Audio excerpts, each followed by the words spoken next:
So the transfer window's come to an end. We have made and spent an absolute fortune, in my opinion.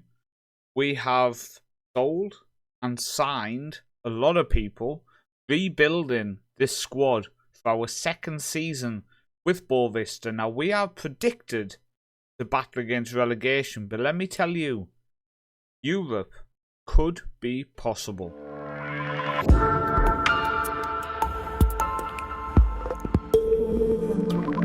Okay, so I've actually played the first 5 games of the season, so we're going to be recapping the start of the season. I've gone all the way through to the end of the window because I want to do a bumper transfer window episode. So what we're going to do is we're going to go through the ins and outs first off. Have a look through all of that, have a look through our squad, and then go and recap the first few games of the season. So first off, onto the transfers. So we had 2 people fall onto last year's list, even though they were sold in the summer. So first off, Bosnick, who you guys knew about, was leaving us $3.5 million to Leo. We wish him well. Sad to lose somebody that good, but we knew it was going to happen. And João Goncalves has gone to Brentford for $10 million we got for him. Obviously, in the last episode, I did mention our goalkeeper wanted to leave, and we were looking at going to use Cesar, our backup, as our first choice keeper this season, and that's the way we've gone. But we've ended up selling him for $10 million to Brentford, who are now in the Championship, by the way. But $10 million is a huge amount for us, and it really does fund bankroll and put us in a strong position for the summer window. So how did we do in the summer window? Yeah, we signed enough players that you can't see all of them. We were busy. We were busy. So first off the outs, Vukatic went on a free to Belgian side Charleroi. Boy, nailed it. I nailed it. We sent out Machado on loan to one of our feeder clubs. Guzman's gone out on loan as well to go and get some football. I just want to get some goals and see if he can develop into a decent player. I know some people in the comments were saying we should use him. And Kamal's ended up going to Venezia in Italy as well. Last year of his contract, we ended up getting $1 million. We got like 500 up front, 250k when he played 1 game, and 300k in 6 months as a one-off payment. So, the ins. The ins. So you can see here a loan fee of 1.4 million. That's not going to happen. Lyndon Dykes, we've ended up sending him back. So we signed Lyndon Dykes on 140k a month, which isn't the worst loan deal, but in the 6 games he played for us, he scored 2, but looked awful. So he played 2 games in the Cup, didn't score, and then 4 games in the league, scoring 2. He was not good for us. I thought he looks really, really solid. I thought, okay, bring him in. He could be a good player at this level. He just never did, and he was on 6k a week. So we ended up sending him back. So that 1.4 million loan fee, which you can see there, 140k a month, it's not true. It's not true. So that's going to be gone. Manuel Benson's coming from Burnley on loan. He's costing us a little bit more, but we needed quality, and I thought he could add. He lacks the big matches, but I just felt he could add maybe something we needed. So we're paying $500,000 on the monthly cost, but that's not, again, technically true. If you go on the contract, where's that there? If he's playing, we only pay 200k a month. So it's a lot less, and he is playing most of the time. So I don't think we're going to be paying $5 million. It's going to be more around 2, which is still a lot of money. And I do think going into probably season 4, I would like to not be relying on loans. But at the minute, we've had to do it. The next signing, my assistant and stuff don't rate him. I think it's an absolute bargain of pick up for 95k from a fellow Portuguese club. It says he's a good League 3 player. I think that's very offensive. I don't think he's bad at all. I really don't. I think he looks very good for 95k. And the fact we didn't have left back, this guy coming in, I think, looks really, really good. Next player for 135k. Now, we arranged on a pre-contract to come in the winter. But I approached to buy now, and we're going for 135k. A new defensive midfielder. Comes on a couple-year deal, which wasn't the best option, age 30, but at the same time, we really were struggling to find anyone in that position. And if he doesn't tear things up this year, I do think we can cash in and at least get our 135k back, if not a little bit more. So Thashinio comes in. Now, the next player on loan from Gremio, Galdino, I think looks decent. Really does look decent. Played 5 games so far, 4 off the bench, 1 start. I like him. I think he's very solid. Can play all the way across the attack midfield strata. Can play striker and in the central midfield right, midfield left. So I think he's a very decent player.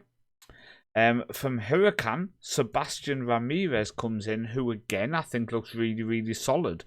24-year-old Argentine, can play all the way across the attack and normal midfield strata. I think he's a very, very good looking player. So them two coming in just adds a little bit more depth to the wingers, etc. Next one is Caden Edwards, joins us from the Arsenal Academy. Isn't a world beater, but comes in on a free. And I think offers a bit of depth out wide, cutting inside, or in that striker position. I thought he was a good signing. Adding a bit more depth in central defence is Nicholas Nkulo. Former Watford, Lyon, Marseille central defender. Physically struggling. He's only here for 1 season, but he does again add depth. The next one, I think this is a great signing, by the way. Ladislav Almasi comes in. I like him. He's like a better version of Lyndon Dykes, and this was one of the reasons why I sent Dykes back, because this guy comes in on exactly half the wage, costing us 54k, but with jump reach of 17, heading of 15, we're definitely going to be floating them crosses into him, and hopefully he's going to be connecting on a few of them. Coming in for 53k from Jablonek. Is a central defender, defensive mid, centre mid. I'm going to be using him in defensive mid. Adds that depth with Kamara moving on. And again, I just think he's a very solid player. Lacks the big matches, but he costs us 50k and will be a good rotation option. Then I brought in a new central defender from Eintracht Braunschweig. And I like this guy. We've brought in another very solid player here. I think for 135k, we got a good deal. He's right-footed but can use his left. And he's also 6'2" with a 15 jumping reach, so he's very good in the air. Then we brought in some young talent. So first off, Michael Campos comes in as an option up front, as a rotation option. 21 years old American, comes in on a free, $500,000 value. The next one is Ben Dunn from Atlanta United Academy. Again, defensive midfielder, again has the potential, again has the ability to maybe push on and become a good player. Malachi Jones comes in, who is a winger.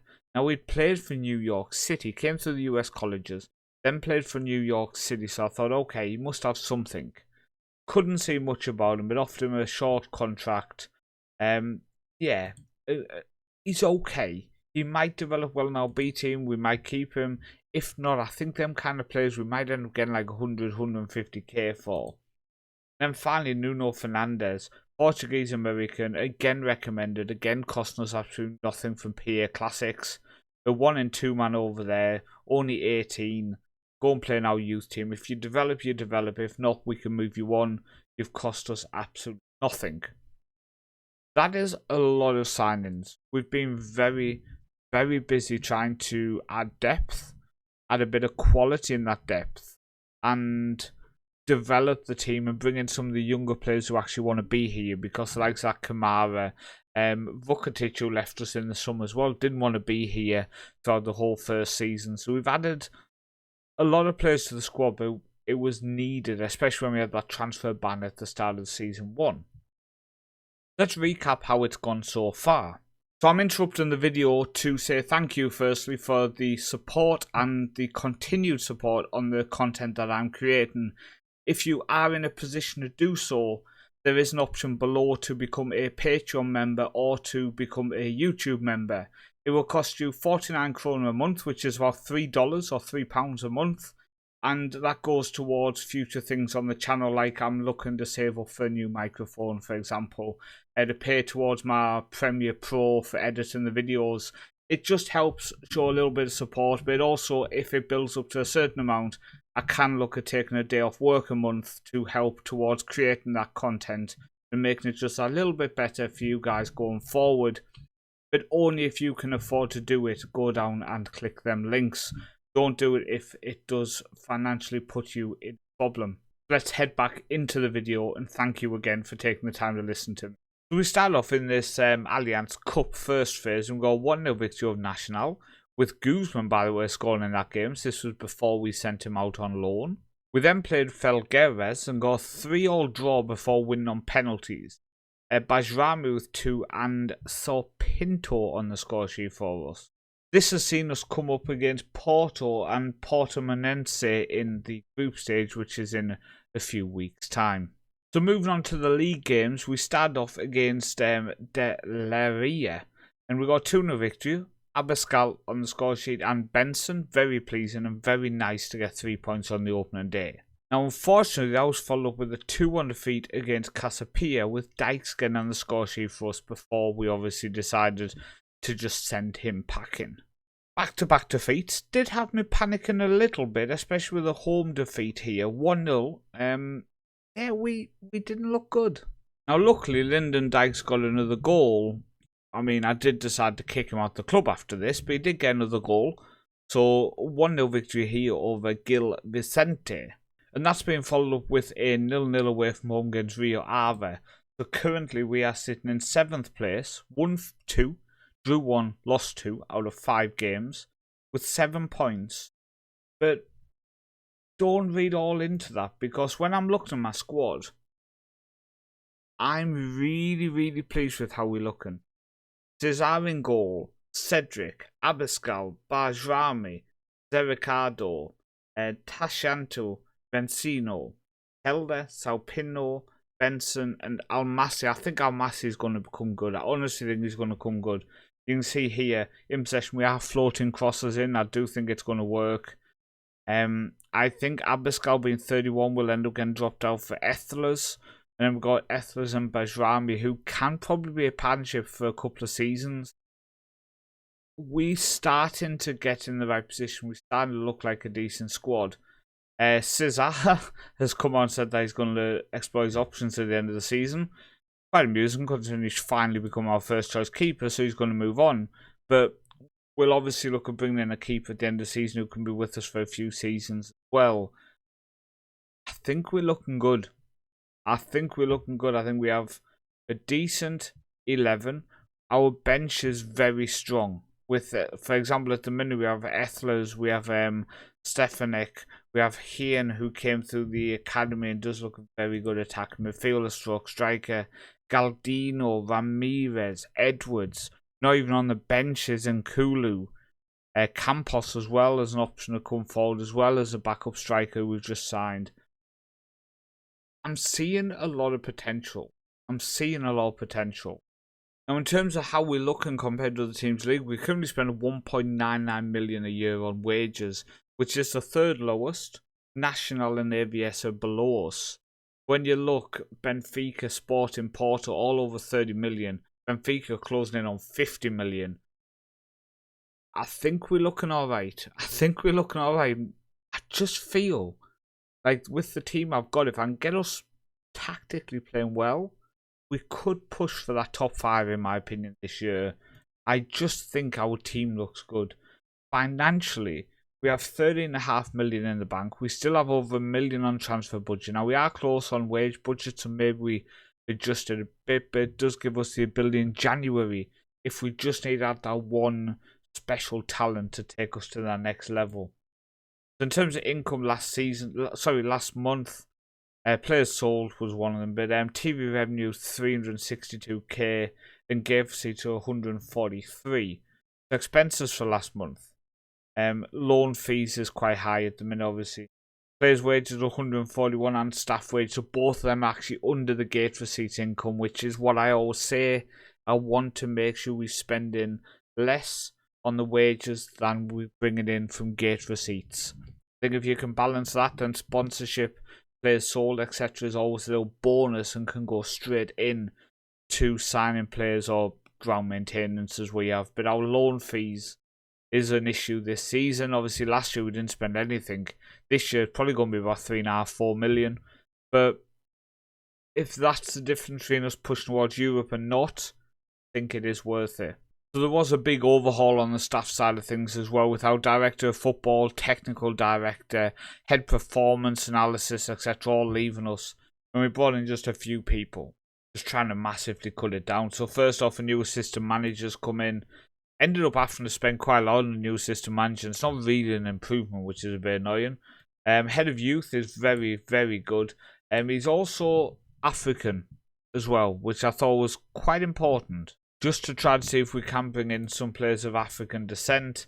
New under-19 manager, because, well, we needed one. And then also a new scout as well, because I've been desperately trying to find some Eastern European people. And first off, when he came in, we did end up picking up our new striker, our new defensive midfielder, etc. So it's been very, very useful already having him. He has already been a key person in bringing in them two players. So I've got to say, thank you very much, Dejan. You've helped us massively. But that is where we are at the minute. Hopefully you enjoyed this look ahead at the new season. Obviously, we did play a couple of games off camera before we came back. I wanted to come back for the end of the window. Join me in the next episode, where will be a few more games into the season. There will be a live coming next episode as well. I've been Paul, also known as the Northman, and thank you for tuning in. You will see on the screen now the people who are patrons or monthly members through YouTube. If you do want to join, links are in the description below. The YouTube one, you can just click that join button next to where the subscribe button is, or go into the description if you want to become a Patreon member.